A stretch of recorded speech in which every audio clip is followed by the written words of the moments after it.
Hay situaciones en donde los datos disponibles para una o varias variables están agrupados en clases y no se tienen las observaciones individuales. Si se desea contar con los datos individuales, estos pueden obtenerse únicamente de manera aproximada. Veamos la situación. Consideraremos únicamente variables cuantitativas. Recordemos primero que una variable x es una pregunta o medición que se realiza a todos los elementos de una muestra, la cual consideraremos de tamaño n. Supondremos que las n respuestas x1, x2 hasta xn no se conocen explícitamente, solo se conoce cuántos de estos valores pertenecen a cada una de las clases o agrupaciones C1, C2 hasta Ck.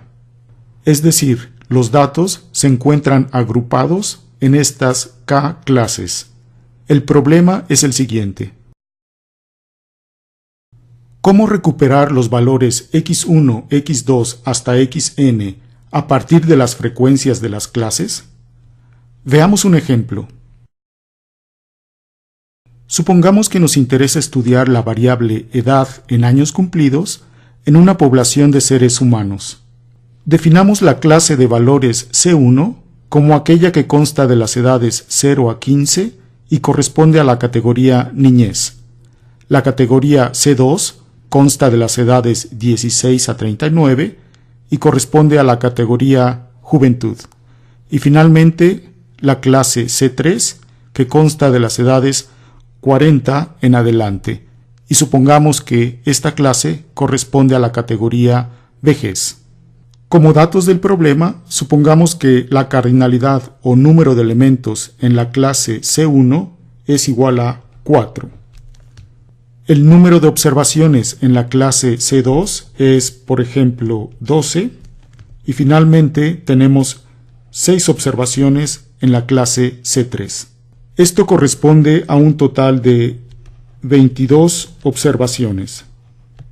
El problema es entonces el siguiente. ¿Cómo podemos aproximar las edades x1, x2 hasta x22? Aquí tenemos una primera solución.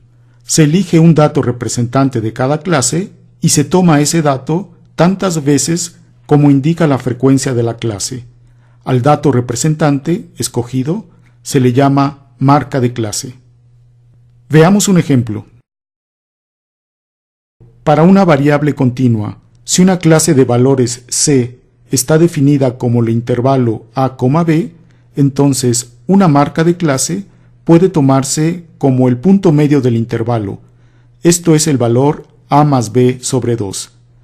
Así, se considera que se ha observado este valor tantas veces como indica la frecuencia de la clase. Regresemos al ejemplo anterior. Tenemos entonces que escoger un representante de cada clase. Supongamos que, mediante una justificación adecuada, hemos decidido escoger los siguientes valores. La edad 7 años es el representante de la clase C1, el dato 25 años es el representante de la clase C2 y el dato 55 años es el representante de la clase C3. Tenemos el dato 7 que se repite 4 veces, el dato 25 años que se repite 12 veces y finalmente el dato 55 que se repite 6 veces. Así es como pueden recuperarse de manera aproximada los 22 datos individuales. Veamos una segunda solución a este problema. Si una clase C tiene m observaciones, se escogen m valores equiespaciados en la medida de lo posible dentro de la clase C. Por ejemplo, para una variable continua y si la clase C está definida como el intervalo A, B, y si el número de observaciones m es igual a 3, entonces se escogen como datos los 3 valores equiespaciados que se encuentran dentro del intervalo A, B, como se muestra en el diagrama. Apliquemos esta idea al ejemplo de la izquierda. Entonces, podemos sugerir que las 4 edades 3, 6, 9 y 12 son las observaciones individuales de la clase C1. Las 12 edades 17, 18, 20, etc., aquí no las escribimos todas, son las observaciones de la clase C2.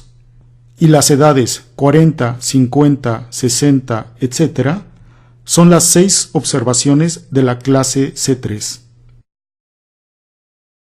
De esta manera, hemos recuperado 22 observaciones individuales aproximadas. Existen algunas reglas más específicas para llevar a cabo esta aproximación de los datos individuales cuando la información se encuentra agrupada. Sin embargo, para nuestros propósitos, no serán necesarios mayores refinamientos de estas aproximaciones. Esto termina nuestra lección.